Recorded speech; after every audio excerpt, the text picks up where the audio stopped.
Do you want to take videos that look like this? Make them look like this?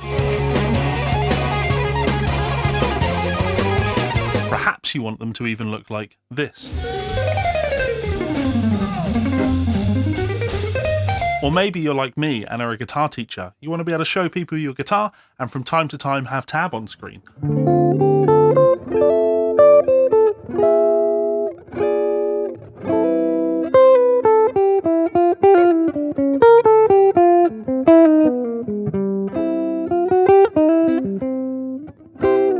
Now I'm going to show you everything you need to know today to make videos like that using nothing more than Guitar Pro and free video editing software.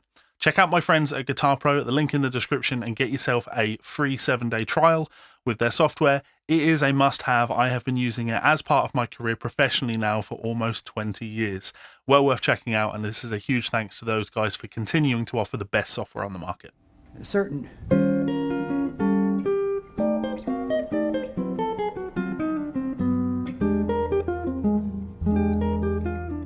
Hi guys, Levi Clay here, owner of GuidedPracticeRoutines.com, where we practice together to progress faster.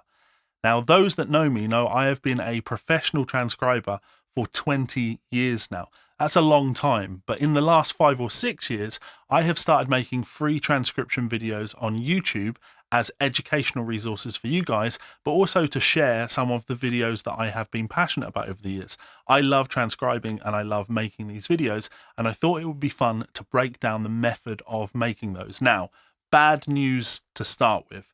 I'm not just using magic AI software to do this work for me. The first step of making a good transcription video is making the actual transcription itself. That is going to take time. That is a skill that you will have to develop. But of course, I can help you at GuidedPracticeRoutines.com with that. But once you've got the ability to transcribe down, it's then about careful editing of the transcription file in Guitar Pro software, and then capturing that using OBS, and then we're going to edit that footage together in Davinci Resolve. Now, like I say, Guitar Pro are offering a free trial on their software, but it is a must-own piece of software. You absolutely should have that one. OBS, free piece of software, and Davinci Resolve, again, a completely free piece of software. We're going to start out by looking at the editing process of a file in Guitar Pro so you can get a perfect sync between the video that you are seeing and the audio. So the tab and the animation of that tab lines up perfectly with that video. Let's jump on over to my computer and I will walk you through the process. Okay, so we made it to my Mac Studio. Here I have Guitar Pro 8 open with some transcriptions that we are going to look at. And we're going to be looking at how I go about synchronizing those transcriptions. That's the important process. I'm not teaching you how to transcribe here. That's something that I've covered extensively on my YouTube channel. And that is a long time skill. Here we're just looking at synchronizing the tab. So the first thing that I want to look at is the playing that I did at the start of this video. Now, if you think back to that playing at the start of the video, it was free time. I wasn't playing strictly in time. So when I press play on this,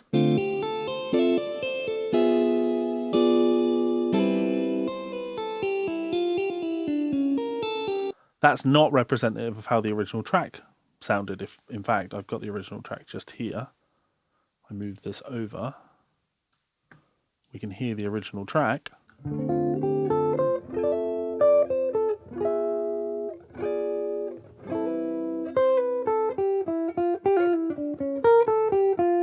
So the playing is deliberately not in time. I wanted it to be representative of the sort of thing that you might do when playing music in a lesson, when demonstrating a scale or something like that. So the first step that we have to do is we have to import the audio into Guitar Pro so we can sync to that. Now I currently, because I'm working in my software Transcribe here, I have the video loaded here. I'm going to export the audio from here, but you could, however you've recorded the audio, you would just import your audio. So let me do that. If we go File, Export Sound File, I'm just going to put a low bitrate version in. The sound quality isn't important here. The important thing here is the synchronization in Guitar Pro. So we're not using it for audio. It's just so we can line the two things up. So I'll export that. And then here's the key thing. We can just work in Guitar Pro now. So if I make this full screen, up here in the top right, you're going to see a button, and this is Show Hide Audio Track. When I click this, it's going to bring up our audio track at the bottom of the file. So that audio that I just exported, I'm going to drag that in. Okay, now my audio file is in, but of course you have to remember that the file started with me talking, didn't it? So I actually want to include that. I want to have that bar of silence there. In fact, I'll add 2 bars of silence. So I'm going to go bar, insert bar, bar, insert bar. This is going to make the transcription look a little bit ugly on the page, but the focus here isn't about making a PDF printout for students to use. It's for having a perfect transcription to synchronize in the video. So I'm going to use these 2 bars here as my example of the talking happening. What I'm really getting at here is that the playing starts in bar 3. Now, the fun thing about synchronization in Guitar Pro is you can see all of our bars at the bottom here, and you can zoom in a little bit if you really want to. Now, what I would recommend doing is coming down here into the audio track, and there's this little headphone symbol here under audio track. I'm going to solo that, and the reason I'll do that is so now when I press play, from time to time have tab on, I can only hear the audio file. I don't want to hear the audio file and my playing. That's really hard to work with, right? So I just want to hear the audio from me playing. So I've got 2 bars of silence, and then the playing is going to come in bar 3. So what I'm going to do is I'm going to go to bar 3 here, this measure 3 here, and I can double click that. But what I'm looking for in my audio is, where does the playing start? Time have tab on screen. So the playing starts right there, right? I can click that in the audio, and then I can take measure 3 and I can drag it back there. Okay, that's where the playing starts. Then I'm going to sync bar 4. So ba da da da da da da da da. When I play that chord, that's where bar 4 is. I'm just looking for that moment, right? It's there. I'll drag bar 4 there. Now here's the fun part. If I now zoom in a little bit in measure 3, because it's free time, I have to put a little bit of time in here. I have my individual beats, so I can go. Sorry, there's my chord. Pay more attention, Levi. Yeah, so now I've got my measures in. I can sync this. You could go, I could just do beat 2 here, beat 3. So I can hear where the 3rd beat of the bar is. I can double click and drag that back. Here I can literally see my transients. Here's chord, melody note, melody note, melody note. I can put all of that information in, so I can drag beat 2 here. In the middle of this, between beat 1 and beat 2, I can click here and drag this along a little bit, and that will make the first half of beat 1 longer than the second half. Drag this back a little bit. Now here, I can see that beat 4 starts there, but the second half of beat 3 is very late. So I'm just going to drag like that. I'm just trying to make these sync points line up. So now when I play this, you can, if you look at the transcription up here, it's very much in time. And I can finish that. It's not actually a particularly time intensive task. And the key thing with this is you don't need to be incredibly detailed. It's not so important.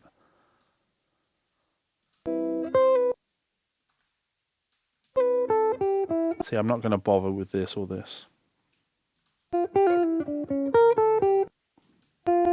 There's my next measure. I'm just looking for tiny little things that I can adjust. There.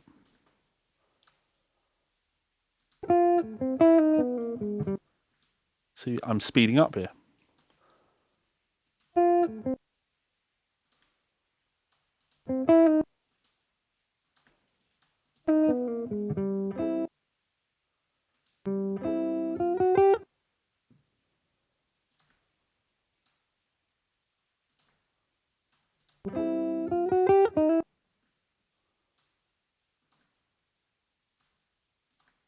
So now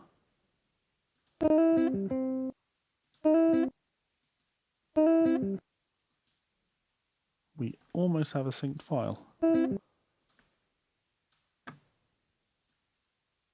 So that's going to be perfectly in sync now. So if I watch this transcription, make my audio file a bit smaller. So we have my talking at the start, and from time to time have tab on screen.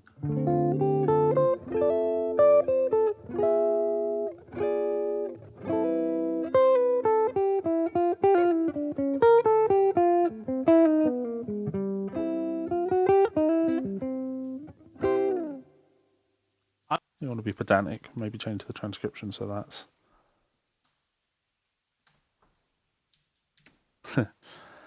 Now, ultimately, this is the same process for any transcription I'm working on. This was free time, and sometimes you end up doing something that's free time.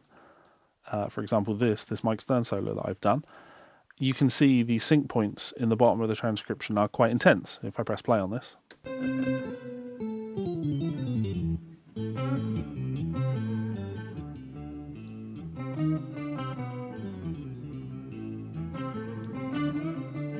Now that allows me for, well, I don't want to call them necessarily tricky moments, but here, this change from 16th notes to 8th notes, some people might perceive this as being triplets. I also think I perceive this as being triplets, but I think it looked nice on the page like this. So this section here, you know, we're not playing with a band, so it's free time.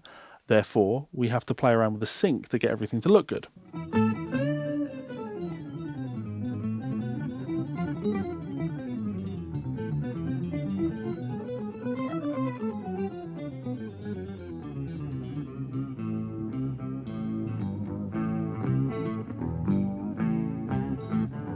So we go from these, I can see my timings down here in my sync, you know, 230 BPM, 240, 249, and then down to 110 for this groove where it locks in. That allows me to have the most in-sync transcription possible. Now, you're not always doing transcriptions like that. Often you're doing things like this. I do all of the transcriptions for elevated jam tracks here on YouTube. Now, those are very easy to sync because he's recording those to a click track. And when I know how the tempo that something is, 80 BPM, if I import the audio file and sync measure 1 with the start of the transcription, and then, you know, all the bars are there, all the transcription is done, because the tempo is fixed, it's going to be in time.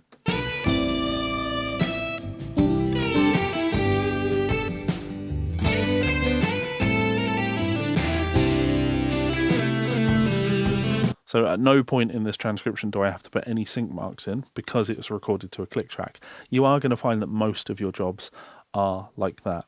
So the final edit I want to do is with the fugue that I was transcribing. So let me quickly export the audio for that. Now this one is inherently going to be a little bit more in time. It's not quite going to be free time, but the same process. I'm going to isolate just the audio from the recording, and I'm going to put measure 1 at the start of my audio file. And then from there, we're in 2/4 time here. I'll often come up here and slow the audio down, so maybe 60% speed. That allows me... Oh, okay, yeah, we don't start on beat 1. So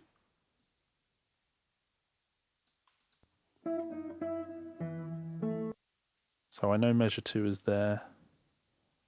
I have to drag this back there. That'll be in time now.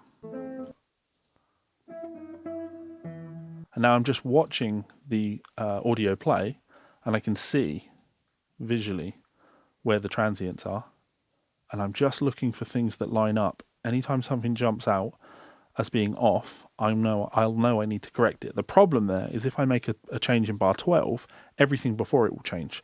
So I don't want to make that change just when the change happens. Every now and again when I'm going through my transcription and I can see things are perfectly in sync, I'm just going to put little sync marks in like that. And that's going to make sure that when I do make changes, you're not changing everything in the transcription, you're just changing, you know, the few bars prior to that. So you'll notice that for this, I haven't had to play the audio at all. Well, very little. So I can see that is a little bit off because he's slowing down. But this, as a process, isn't too time consuming or at least I don't find it to be too time consuming. It doesn't stop me from being able to do the job.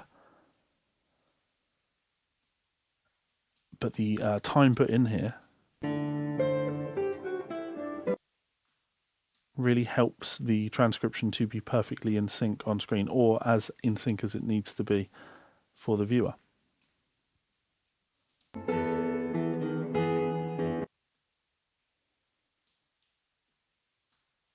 And this is giving you a real world example of like how long this actually takes me to do. It's not a massively time intensive process. Now when I press play on that, it's going to be wonderfully in sync.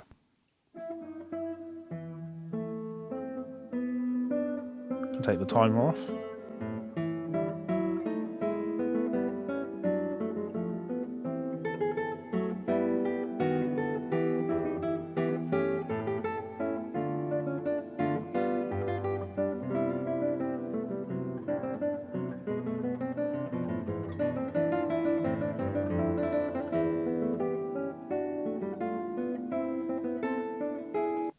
Wonderful.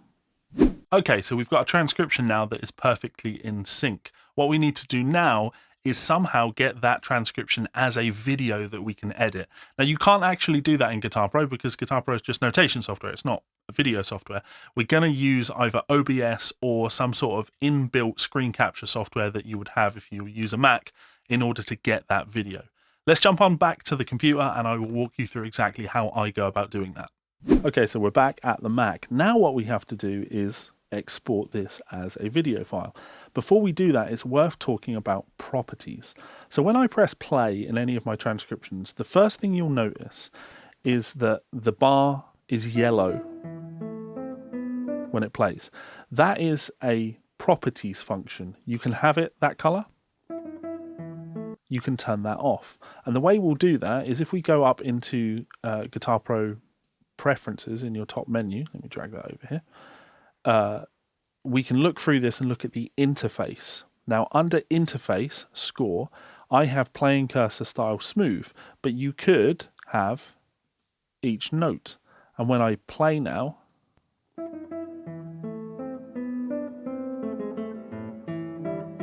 that might be something that you want to do. These are decisions that you make, okay? We could have smooth. So highlight current bar, we could actually turn that off. If I turn that off, now when I play my transcription,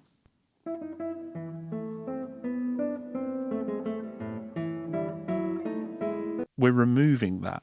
And I think that for some of the edits that I'm going to show you later, I'm going to recommend that you have that turned off. And you'll see why for some of the cool tricks that I'm going to show you. So now I've done that, I've got it's displaying the way I want it to display. But as I say, if you wanted this, there are certainly times where the each note function might be quite interesting or quite useful.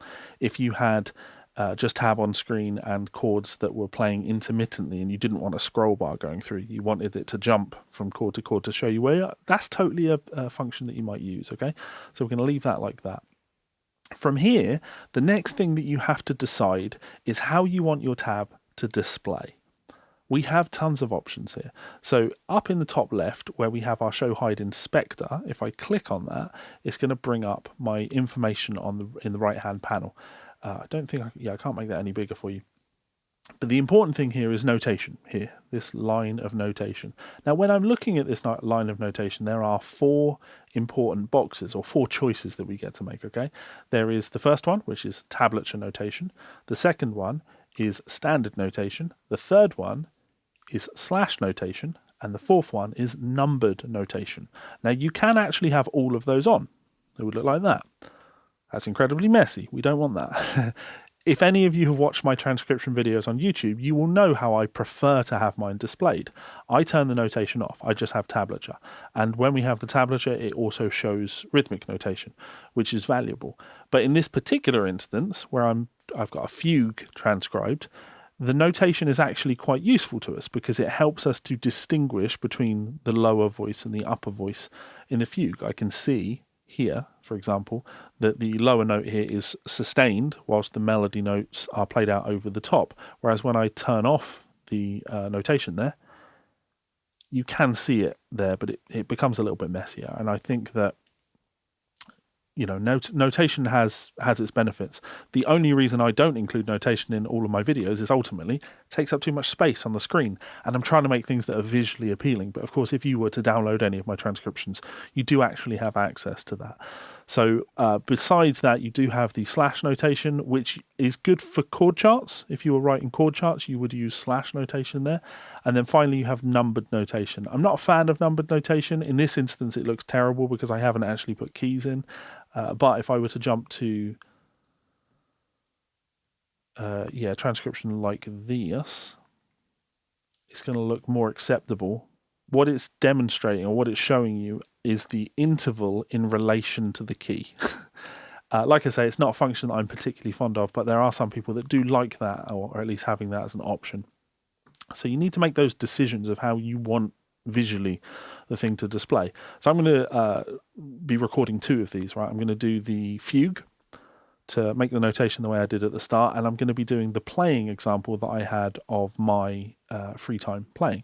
And for the playing example, I'm going to turn the notation off, so it's going to look like this. And for the fugue, I'm going to have the notation on, because I want the notation on. The other thing that you have to do when you're capturing your video, the problem with playing this is it's a page of notation. So when I press play,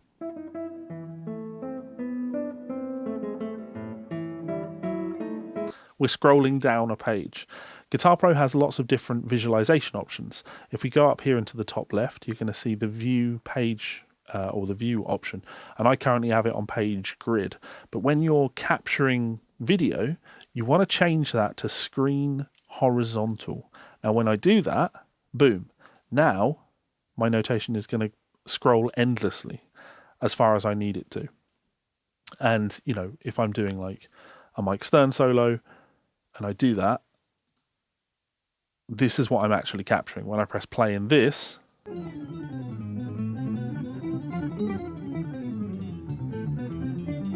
this will just, scroll endlessly, which is great. And yeah, that's exactly what we have going here.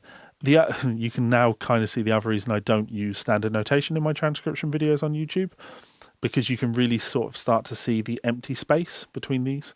I do have a way that I can kind of improve this in the video editing software, but ultimately here, if most of the transcription has this much space between the notation and the tab, it ultimately, in my opinion, looks terrible. Though saying that, no more terrible than me not putting key signatures in here. I'm looking at the notation here and it's making my skin crawl. Anyway, the other option that we're looking at is the playing. So if I do the same thing here, this is perfect. This is exactly what I want.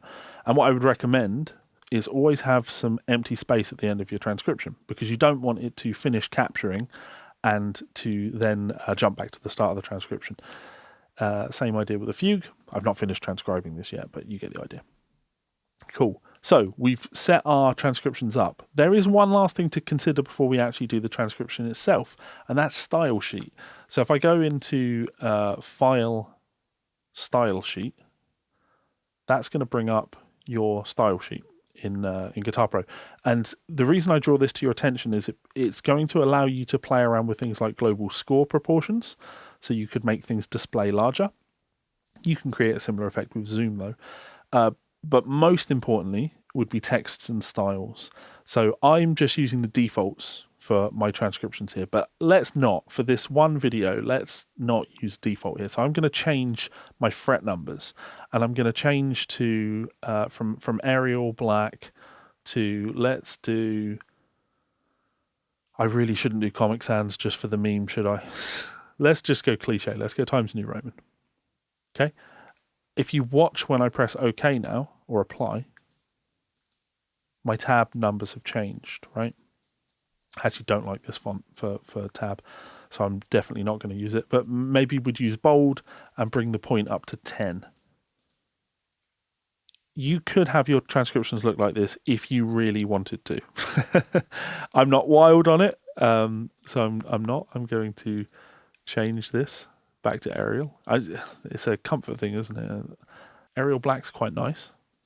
Let's bring my font size down a little bit, take the bold off, perhaps. This visually, could look quite nice for tablature, for some of the stuff that I'm going to be doing in later edits. So I'm going to stick with this. I'm also going to change my grace note just because I can see these grace notes here. So let's also make these Arial black. Let's apply that and see. Yeah, I think this is quite nice.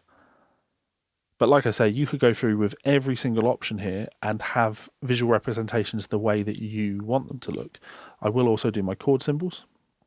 Let's make this Arial black as well. So there's some consistency. Okay. Are we okay with this? Maybe? Are we okay with this? Is that a bit bold, perhaps? Let's make them smaller. Yeah, something like that. Okay. It's giving me the heebies a little bit because I'm not used to seeing my transcriptions look like that, but you have these options. You can make these tweaks so you can really have your transcriptions display the way you want them to. So there's lots of options in there. You can do things like remove bar numbers, etc. Like you just tweak your style sheet until it looks the way that you want it to look, if that makes sense. Now it's about capturing. Showing you how to capture is a little bit tricky because I'm using the software that I use to capture in order to show you it. In order to record all of this. So it's hard for me to show you it whilst I'm recording. But the first thing to consider is you have the option on Mac to do Shift Command 5. When you do Shift Command 5, it's going to bring up a record screen option. And what you can do there is you can select to capture part of the screen. And you can select the part that you want. Now, I've missed one key detail here. Let's take that off. You want to remove the side panels. And you want to adjust your zoom so the tab is sized about the size that you want it to be. So like that is going to be great. That's going to look right for me. Then what I'm going to do is, like I say, Shift Command 5 is going to bring up screen record on my Mac.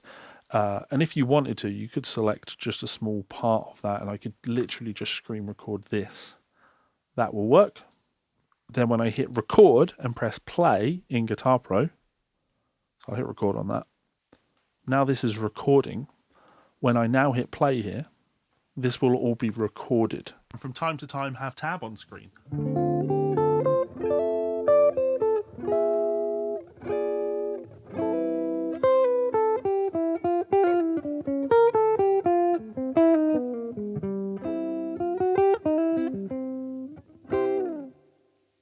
I'm going to show you I can stop my recording. So that's one option. Your other option is OBS, and this is going to be disastrous when I bring this over. So you're going to see a forever screen of OBS. OBS, Open Broadcast Software, I believe that is. Like I say, this is free software. This is what I'm using currently to record my screen and have my face on screen, and so I can edit this all in post. What you would do is you would set up what I have here. You can see under sources, I've added Mac screen capture. So it's showing part of my screen and I'm recording that by hitting start record down here. Now I don't want to press stop record because I am in fact recording all of this, but same principle. This is what I actually do. I set up my OBS, I hit start recording, it records my entire screen, and then I play the transcription in order to save it as a video, which I can then edit. So it is a relatively time-consuming process because, well, it's real time. I have to go to each one of my transcriptions, like my fugue, and I will literally have to sit here with it like this, get it the size I want it to be. I'll have to press play and I'll have to wait.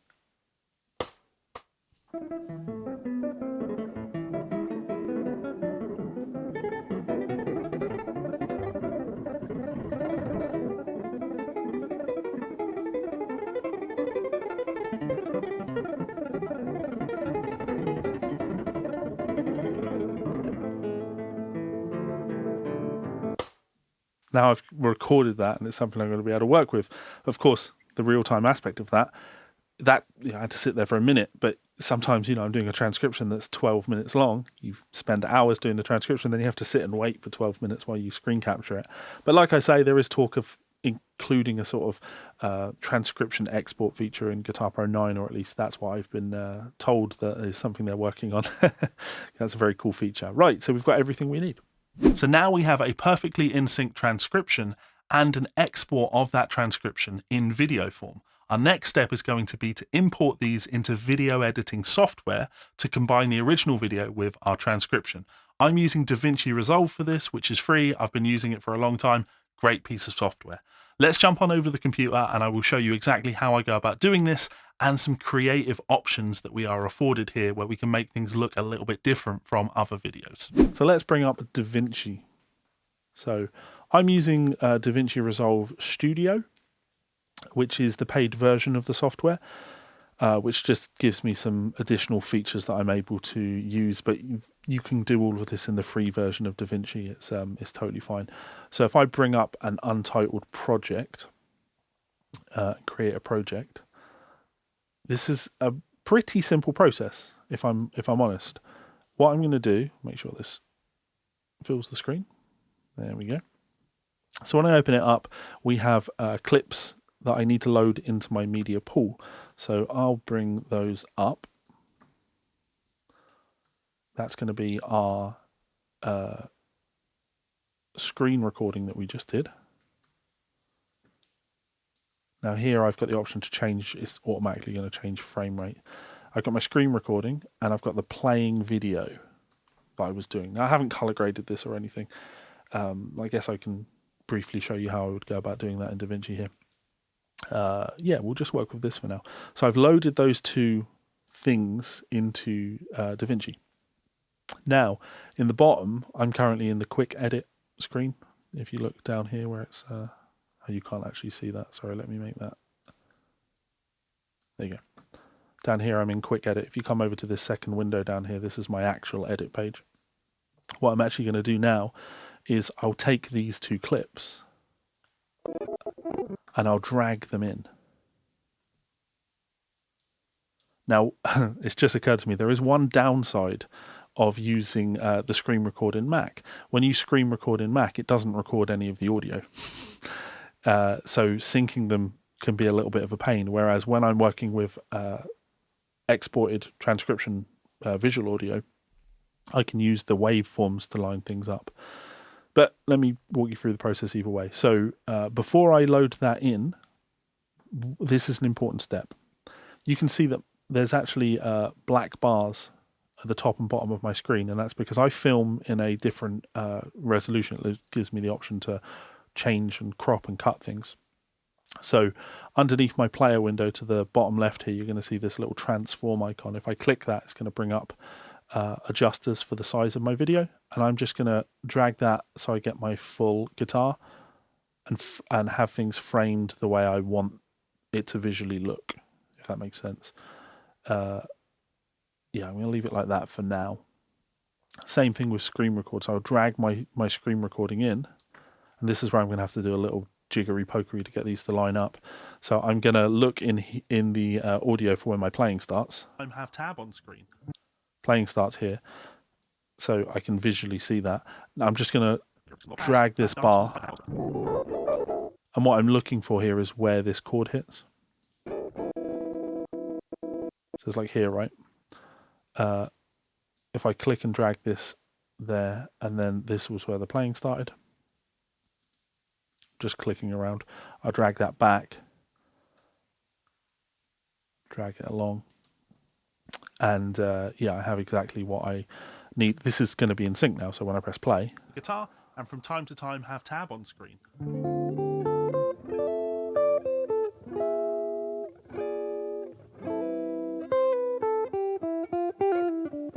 Now, we probably don't like the way this looks, so let's look at the options, the way that I'm going to improve the way this looks. Now, the default way that I would do this is I'm going to use, well, two functions. First, my transform, which again is the box down here to the bottom left of my preview screen. So I'm going to select my transcription. I'm going to make sure transform is selected, and I'm going to drag this down to the bottom of the screen. That's step one. Okay. I'm then, let's bring that back to the middle. I'm then going to go to my guitar. Again, I've got the transform window open, and I'm going to drag that up so it looks the way that I'm used. This is how I would, make my transcription videos. There's a lot of other things you can do. You can keyframe your videos so the video moves around so you can focus on a specific point. But because I filmed this, I know where my guitar is and it's going to be in shot for the whole clip. The other option to play around with is next to our transform, click the drop down arrow and select crop. Now, when I'm looking at my transcription, I can use this to crop the video as much or as little as I need, right? If I'm capturing an OBS, this is actually going to be full screen, so I'll have to crop it down to what I want. But the reason I draw this to your attention is I think what I will always do is I'll bring it ever so slightly below where the chords are. Now, obviously, we don't want it to display like that. That would be silly.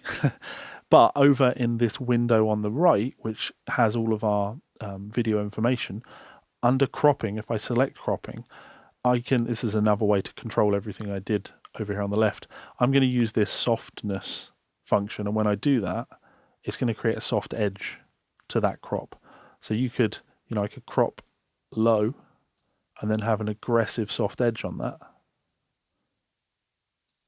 And now when I look at the wider transcription, it looks a little nicer. I like the way this looks. I think this looks very nice. I'm totally okay with this. And now the idea from here is, well, the job is essentially done. The other function is that you can do at Davinci is things like color correction. So I don't like the way this guitar shot looks. Once you learn where your color tab is, I can come over into the color tab and I'm on the wrong file. I could do things like boost up my saturation to a silly level. We don't want it there.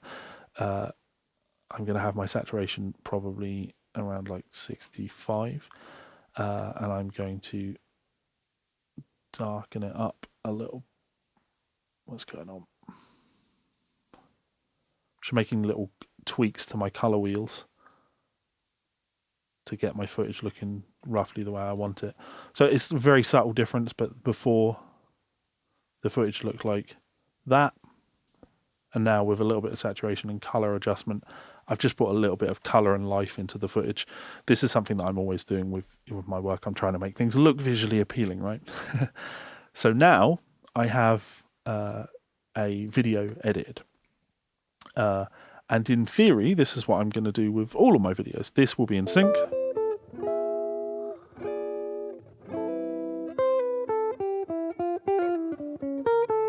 This is going to work. It's going to do the job. But let's try and make this a little bit more fun. Let's try and do some more interesting things with this, because we can do some really fun and wild things with this. So one function that you can do, I don't do this in my videos, but I think it gives you some really nice visual options, is to add an invert effect.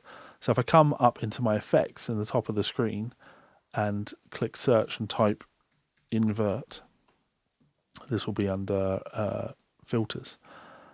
I can invert color, right? And if I select this invert color and drag it onto my transcription file, now suddenly my colors are all inverted.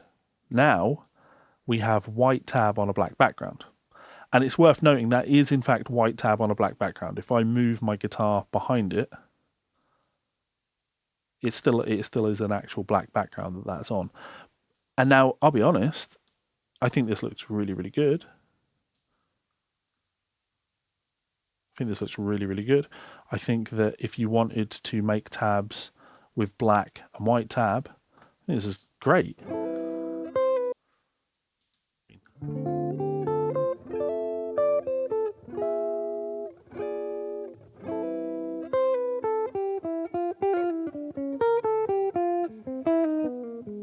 That is totally going to do the job. Sorry, I keep pressing a button there that's adjusting where that sits.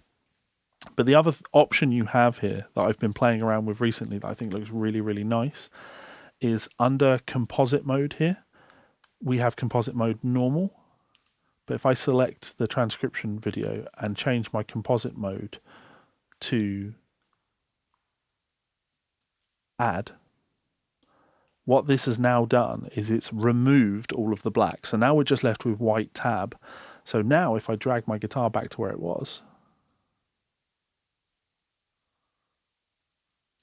now we have white tab over the top of video. Let me make a little bit more room.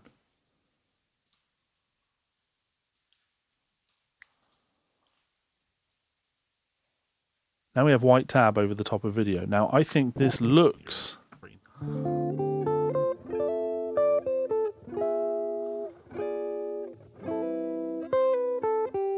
very professional, very slick. It reminds me of the old Hotlicks videos. It's definitely something that you could play around with. You could totally do. The way that I envisaged this and the way that I've done this in the intro video, of course, was that I didn't have the tab on screen for the whole time. Now, I can edit this. This doesn't have to be here the whole time, right? I can drag it away when it doesn't need to be there.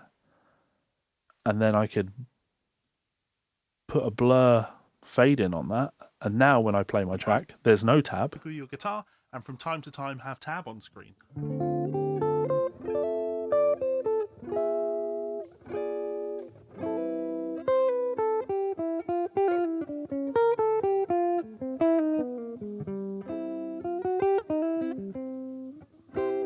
Now I want my tab to fade out, so I'll drag it over here. And now, tab is going to disappear. To me, have tab on screen.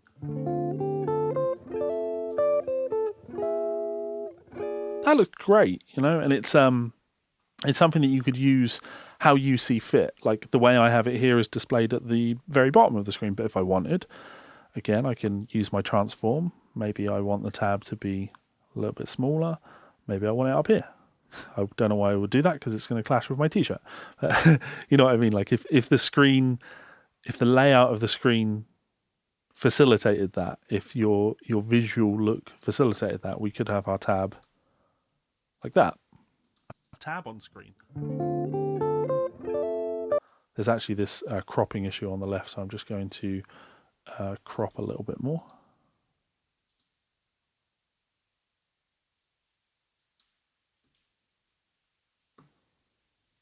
Yeah, I'm okay with this. Tab on screen. Like I say, that's not the way I would have it displayed because of the type of videos that I'm making. For me,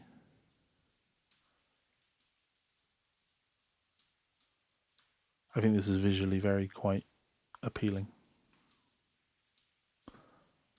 I have tab on screen.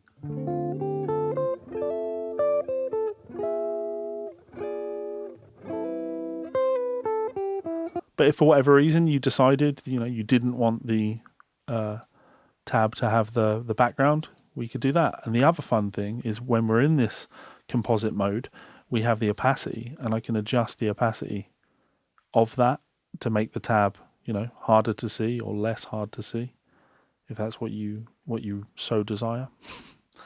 All of these things are options. Take your composite off, adjust your opacity on that. But after seeing this, which option do I prefer? Do I prefer, if I'm making video lessons, do I prefer this? Tab on screen. Or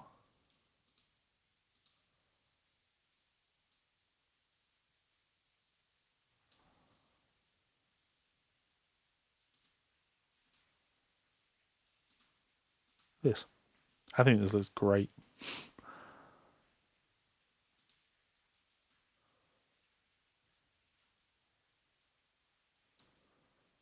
Tab on screen.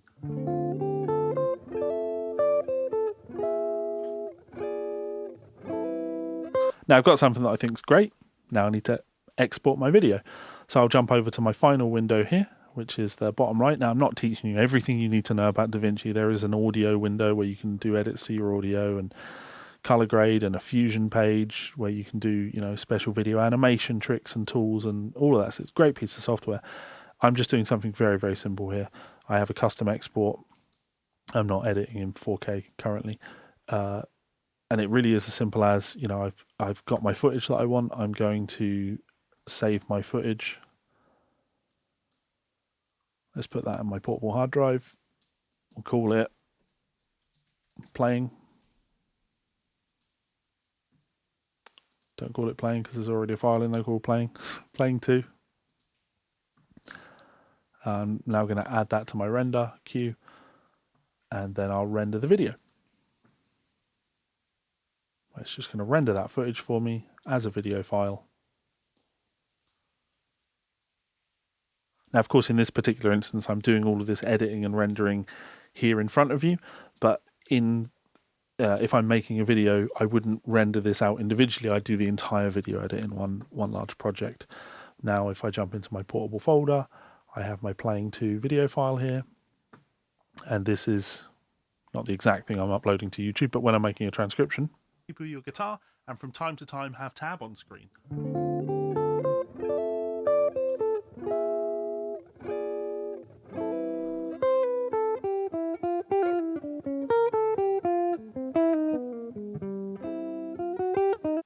That looks pretty impressive to me. And that's it, guys. It really is as simple as that. Once you can transcribe, sync the transcription, export that transcription, and then edit it together in video editing software, the sky is the limit. You can make guitar educational resources. You can make transcription videos. Lots and lots of fun. I hope you've enjoyed this video. And once again, a huge thank you to my friends over at Guitar Pro, who I've been working with now for 20 years. Check those guys out and get yourself a completely free trial to their software, Guitar Pro. Absolutely love it. It is a must-have. I've been Levi Clay. You've been awesome. I will see you for more transcriptions and lessons very soon. Laters.